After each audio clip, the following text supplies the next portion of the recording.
Are you trying to hear smaller emo or punk bands before they blow up? Me too, it's actually hard as hell to find small bands on Spotify. And go to nataliesworld.com. Natalie's World recently did a whole article about me, TenTillDeath. Tons of articles about other small musicians and bands. If you want to find out about smaller emo and punk and metal bands before they blow up, go to nataliesworld.com.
Okay. My name is Natalie Perez, and I have an interview with someone special on July 3rd, 2025. So, apparently, you're alive. So, what the hell happened? But before you go into that detail, first, let's back it up. It's been 6 months since the very first time and the last time we spoke via email. So, what's been going on between then and now? Well, between then and now, because I remember that first one. Between then and now, I know my audience, it's grown a lot more since then. It's come with a lot more stress now too, because then I have a lot more comments I've had to answer. I've worked on a lot more music since then. I mean, there's just mostly just continuing to build, the TenTillDeath brand since then. So it's just been continuously growing since then. On June 6, 2025, a video was posted on social media claiming that you had gone missing. Elaborate. So, uh, I actually, I actually did disappear for a while now.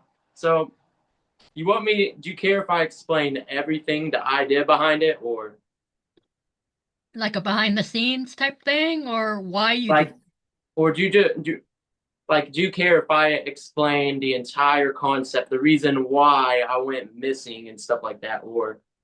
Yeah, sure, jump right in. Okay, so I'm just going to give the brief summary of it, and I guess later on we can go into details about it. But it was purely a marketing stunt for my next music project that's about to come up soon. And I knew it was going to be a controversial marketing stunt. I knew I knew the consequences of people actually thinking I'm gone. I knew people were going to get upset, and I was willing to take that risk. So it's purely a marketing stunt. Clearly, I am not dead. Clearly, I'm not dead. I'm clearly alive, as you can tell. Or this could be a clone of me, but I'm clearly alive at this moment. Hey, AI is amazing now, so you never know. Oh yeah, oh yeah. This could all be an illusion. Maybe I have come back from the dead. Maybe this is just a ghost version of me. I'll let the viewers decide on that. Following that post, you you went on to post other little clips and videos, and then there was one saying that someone had seen you. Who saw you? So, so, so nobody actually saw me. What I actually did is the original idea behind this disappearance is I don't know if you've ever heard of what's it? Yeah, where in the world is Carmen San Diego? I think that's yeah, Carmen San Diego. That whole little thing from like 30 years ago. That was the original idea. So the original idea was I was gonna do this thing where I was gonna be spotted in different parts of America or different parts of the world. Mhm. But all I actually did was just like set my phone down, set a timed image, and I just took a photo at random places, then just uploaded them to make it seem like someone spotted me. So that was all me. That was all me. Mhm.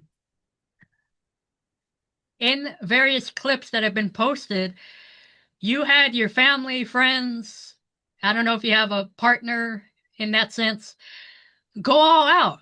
So, how did this happen and why? It felt so real. It got me a You few know, times. so okay, so we're gonna backtrack to the Carmen Sandiego thing. The idea, right? Because the album I'm working on was heavily inspired by a certain Prince album. Not the sound, but just the concept. Prince has a world, not in the world, that an album called around. I think it's called Around the World. Yeah, Around the World in a Day. And on the front cover of the album, it has all these different people from different cultures from around the world. And so back to the Carmen San Diego thing. What I wanted to do originally was have all these different versions of me spotted around the world and then do the big album reveal to kind of make a reference to that Prince album. But there was a point where I knew that wasn't going to work, and I could only go so far with it before people started catching onto it or started getting bored. And so what I started to do is I looked into what some of my fans and some of my supporters were posting. Some of my supporters started theorizing that, hey, I could have got kidnapped, right? Or some of my supporters were theorizing that I could have got lost in the park. So I took some of the theories that people had, and I was like, okay, let's take these theories that fans have and let's make it a reality. And so I knew to make it even more believable, I was going to have to get close ones to me to try to confirm that I've actually gone missing. And most of them were like, I don't want to do it.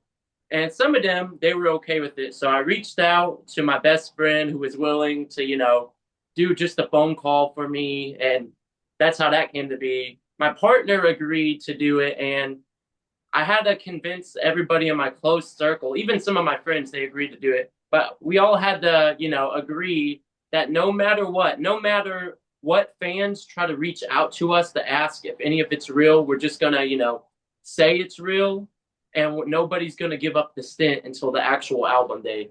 So, yeah, that's pretty much how that came to be. Can you discuss the crime scene photos that were shown? Okay, okay. So I'll give some context behind that one. I have a coworker, and my coworker is a much older metalhead. I think he's in his 50s. He's a great guy. And so he was giving me ideas. He was like, you should do something like the ring, Tin. You should do all these different things. And he used to be a butcher. So he told me what I should do when it comes to staging like a whole little fake murder video. Mhm. And I wanted to do a fake murder video where I was gonna upload it on a different account and make it seem as if someone found this lost tape of me being murdered. But I knew, there was only so much that I could do and there was going to be limitations.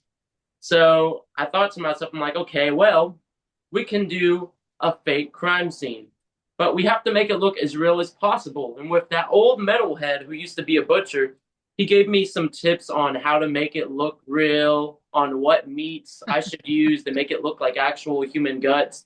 So what I did is I already had a ton of fake blood that I've had for over 2 years that I got from Spirit Halloween. Took the fake blood, went to the store, and I know this is a waste of meat, but I only ended up spending $4 on this meat. I bought some meat and I went to Hobby Lobby, and Hobby Lobby has fake police tape that you can buy.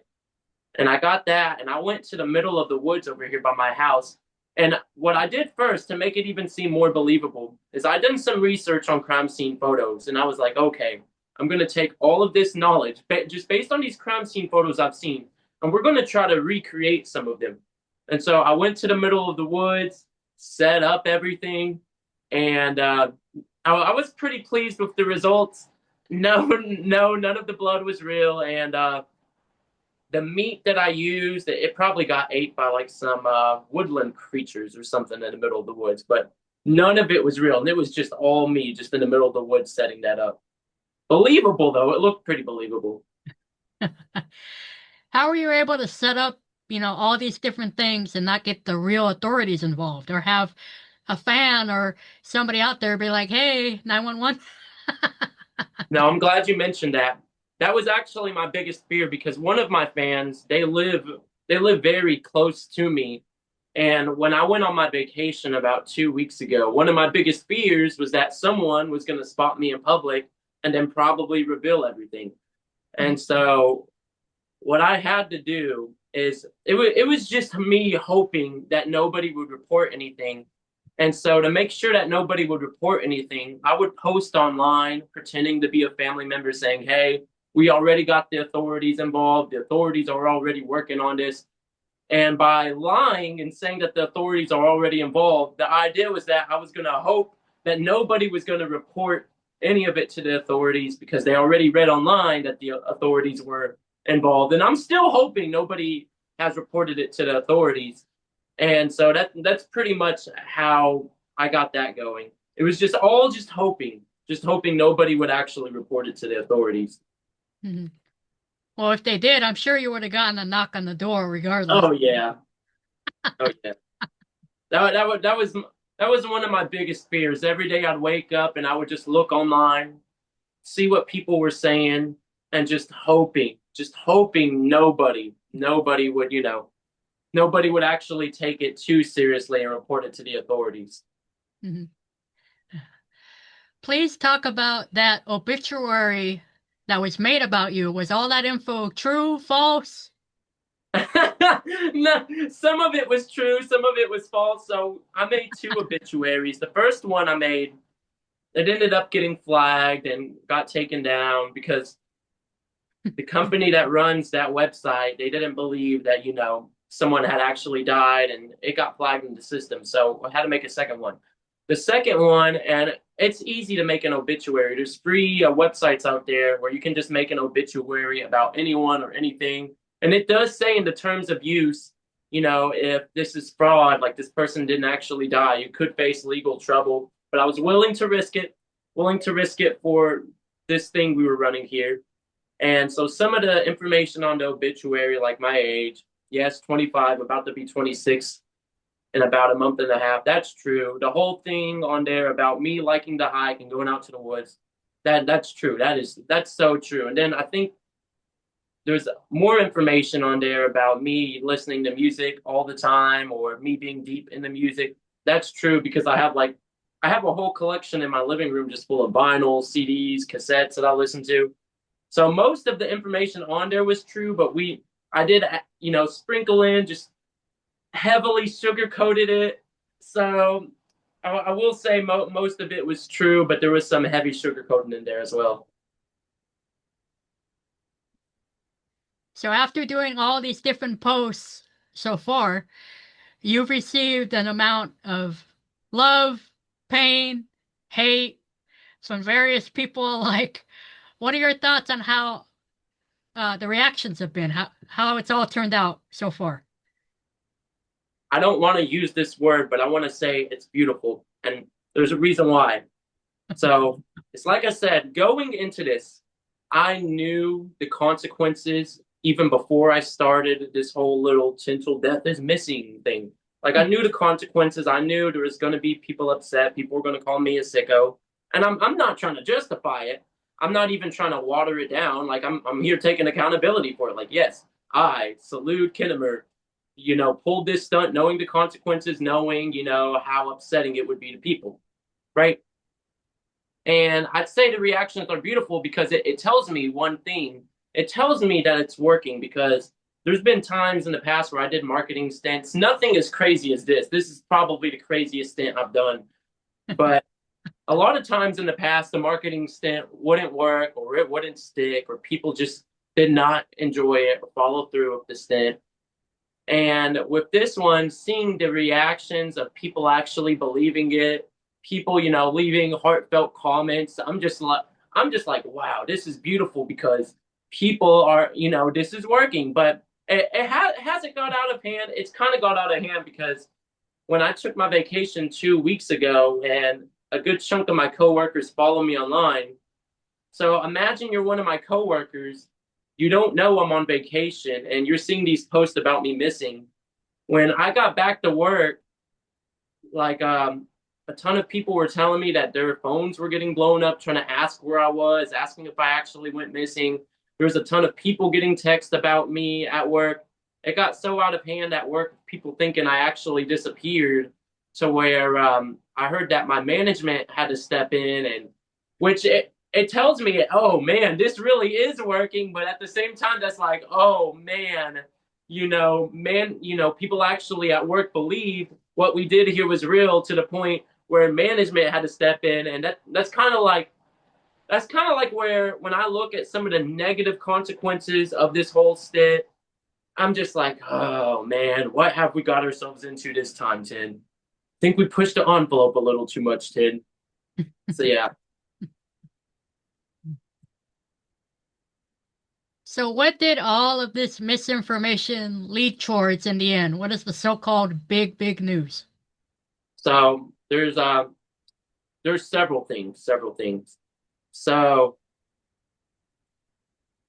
one, there's the album reveal, and the album reveal is going to take place during the fake funeral tomorrow, and there's going to be physical copies that we're going to do. That's the first thing. That's the first thing because for months I've been hiding the album. A lot of people keep messaging me. I've had someone jokingly threaten me to release the album already, and so a lot of my own fans, small little group of what I call deathlings. A lot of them, they're very excited about the album, but you know, it was to really generate even more hype for the album and stuff. So that's the first thing. And the second thing that it leads to is I have plans to release a short film within the next week or two that ties into the album.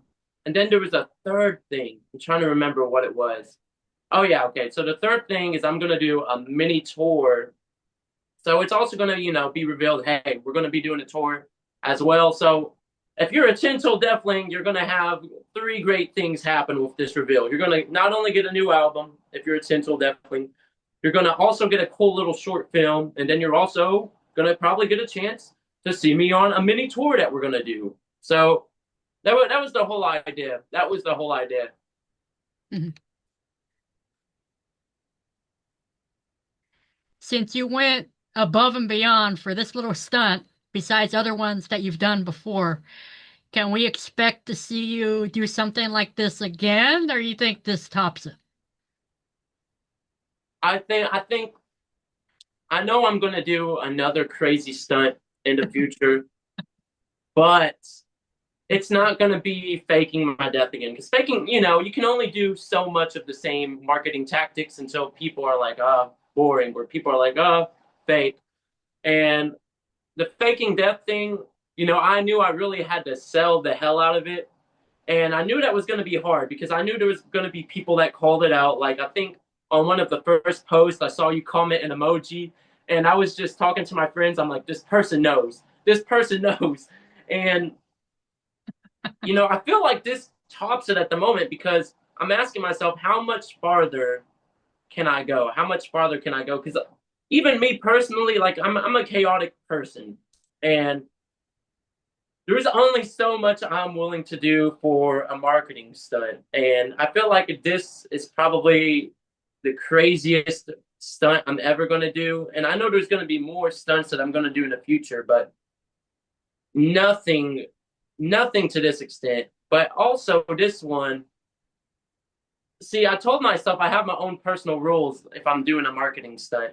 If I'm doing a marketing stunt, it doesn't need to cause too much outrage or too much outcry. Like I know some bands or some artists, they'll uh they'll do what I like to call political marketing, where they'll try to say something politically controversial to generate some clicks and views. Yeah, that's a no for me. No, no. I'll talk about it in the music, but I'm not gonna do an interview just to get some clicks and views for the album. That's a no for me. But I think in the future, yeah, I'll probably do some crazier stunts, but just not faking my death again. And I did have a fear during this whole little stint where what if I actually died during this faking my death stint, and I actually died during the stint, and people didn't believe that I actually died. So that was probably one of my more big concerns. Mhm. And I know because of this stint, if I when I actually do die in the future, people are probably going to have a hard time believing I actually died because of this stint. So I understood the consequences of that. Mhm. Is there anything else you would like to throw out there for now? Any other plans between now and the rest of this year? I think, yeah, yeah, yeah. So after, and I guess I'll elaborate a little bit more about the whole little faking my death thing too, because I didn't elaborate about it too much. But I'll answer the question first, and then if you don't care, I'll elaborate in the details if that's fine with you. Yeah.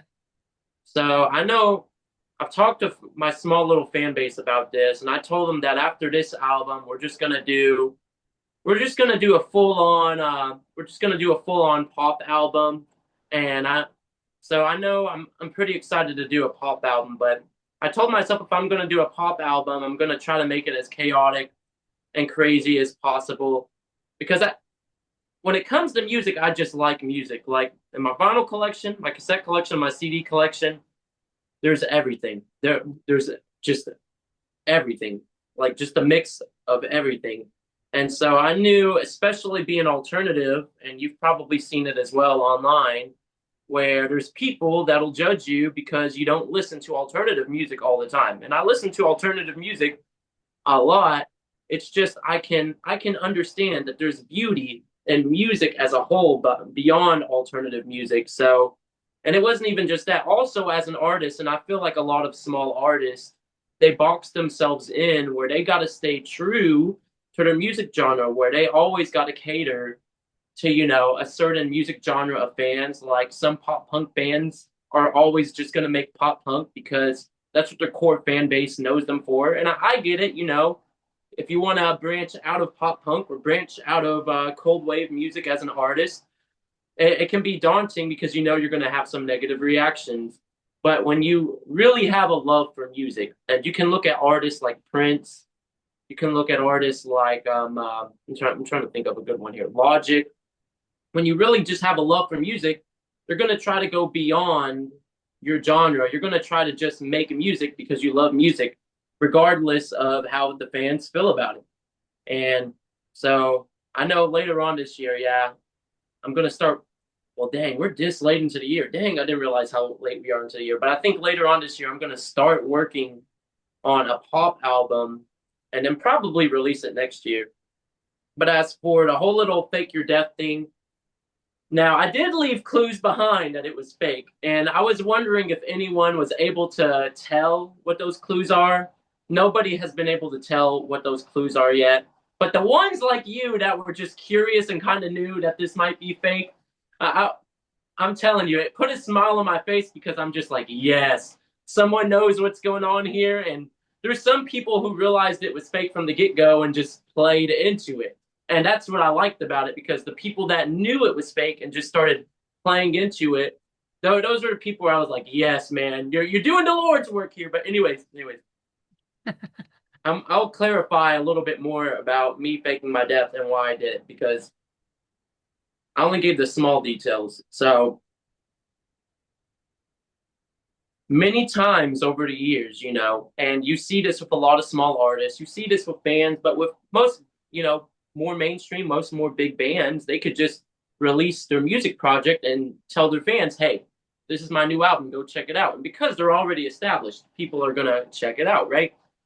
But you have a dilemma when you're a small artist, because I've been making music since 2018. And the most success I have seen so far has been this year. Like, I've seen more success this last year than the entire first 5 years of me making music. And the problem you run into as a small music artist is trying to evolve. And what I mean by that is you have a lot of small artists where, they're scared. It's like I said earlier about the artists that are scared to branch out of their genres. That's the thing with a lot of small artists. And a lot of small artists, they're also scared to take marketing risk or risk promoting their album, because I used to be big. What I used to do is, how you interview people, right? Like, you're currently interviewing me, which I'm appreciative of that. I used to do something similar back in 2022 where I used to do interviews with small hip hop artists and lo-fi hip hop artists, and I used to react to people's music, and so I was constantly talking to smaller artists. But I noticed the trend with a lot of small artists, it's always the same. Hey, this is our new album, go check it out, right? And they don't really do much behind the marketing. And what I've learned over the years, because I've listened to some very phenomenal artists and albums made by small artists, what I've noticed is it doesn't matter how good your album is as a small artist. If the marketing is not right, people are not going to listen. I mean, maybe, a small group of people listen, but you're missing your potential for a wider audience to listen. And there's been albums by small artists where, just listening to it, I thought, hey, it would blow the artist up, but it never did. And I've seen a lot of small talented artists where they just never became big, and they just stayed, with their small group of fans and never, rose up. And that boggled my mind. So over the last 6 years, I've kind of noticed the whole little thing of, hey, this is my new album, y'all, go check it out. It's not working anymore. It's not working anymore. Every artist does it. And I've started to look at more mainstream artists, even the ones that are dead. I've looked at Prince. I looked at Michael Jackson, Sabrina Carpenter. I like Sabrina Carpenter. I know controversial opinion. Uh, Kendrick Lamar, a lot of artists, a lot of more big name artists, when they released an album, there was controversy behind it. Prince, when he first released music and got big, there was controversy that he was too sexual as a guy, which, 40 years ago, I could see how that's a controversial thing. Michael Jackson, when he released the classic Thriller album, there was controversy behind that where news outlets were saying that he was becoming a lot more sexual, which just boggles my mind. It's Michael Jackson, right? Sabrina Carpenter, she revealed the latest art of her, I think it's her upcoming album, where, a lot of people are saying, this is sexist, you're setting us back, Sabrina Carpenter. Kendrick Lamar, when he released To Pimp a Butterfly, a lot of Republican and conservative news outlets, they criticized that album, saying it's too woke and stuff like that. But all of these artists have one thing in common. That controversy helped their album. It helped, gain more, helped them gain more listeners.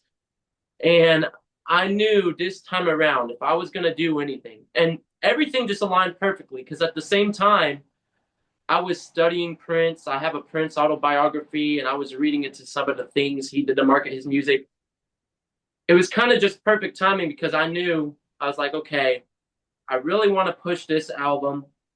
Spending money on ads, I've done that before, and it only does so much. So what do I need to do? Do I need to risk it for the biscuit?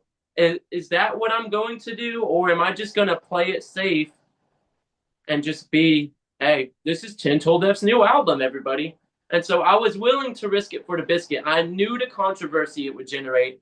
I knew, the repercussions of what I was doing. I knew I was going to lose some fans, and that was okay with me because for a long time, music wise, I've played it safe when it came to promoting my music. And that's the thing with a lot of small artists. A lot of small artists, they want to play it safe because they're scared of criticism, right? And that's understandable. Nobody likes to be criticized, whether it's their music, whether it's their, appearance, whether it's their sexuality. Nobody likes to be criticized. That's a basic common truth. And I was willing to say, okay, I'm going to put my own personal feelings behind me for this one. And we're just going to go all out and we're going to see if it works. And so far, it's been working. We've had a lot of people that have grown interest into the whole little TenTillDeath is missing thing. There's some people who are already aware. They're like, oh yeah, this is a stunt for his music, which they're right. They're right. They're right. There's no denying it. And just seeing the analytics and the growth I've had and the attention onto the TenTillDeath brand, it it's proven my point to where I knew controversy, it would have helped me in this case. And I think it's also going to help the album versus if I just went the regular route of saying, yeah, this is my new album. Because I don't think too many people would have cared when I released my album if I didn't, try to go out on the marketing. So that was pretty much the whole idea behind the whole little I'm gonna fake my death thing. But that's the only time I fake my death. When I actually die, I'm dead for real. So in the future, anyone that's watching this in the future, just know when I actually die, it's for real. It's not fake that time. So just gonna put that out there. Just gonna put that out there. But that's pretty much the whole premise behind that. Can't justify it. Morally unjustifiable. I'll say that. Morally unjustifiable.